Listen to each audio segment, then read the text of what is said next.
ইনশাআল্লাহ আল্লাহ আল্লাহ পাক সব ব্যবস্থা করে দিবে। আল্লাহ পাক চাইলে সবই সম্ভব। আল্লাহ, আমি ভাবতেও পারি না আপনার লাইফটা।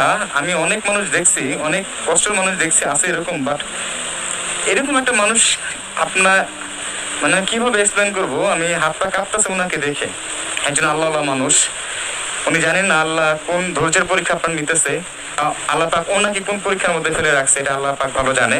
আল্লাহ যা করে ভালোর জন্যই করে, এটা আমাদের মনে রাখতে হবে ইনশাআল্লাহ।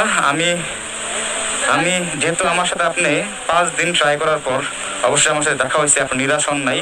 আমি অন্তত আপনার জন্য, আমি এমন একজন মানুষ, আমি যখন 10 জনের নিকট আমার দুই হাত পাতি কারোর জন্য, যে অসহায় মানুষের জন্য, যে তার জন্য কিছু করতে চাই, যখন আমি দেশবাসীর কাছে আর দেশের বাহির প্রবাসী ভাই বোনদের কাছে যখন আমি হাত পাতি, আমার হাতটা কেউ ফেরায় না। ইনশাল্লাহ এবারও কেউ ফেরাবে না। আমি দৃঢ় প্রত্যয়ী, আমি দৃঢ় বিশ্বাস নিয়ে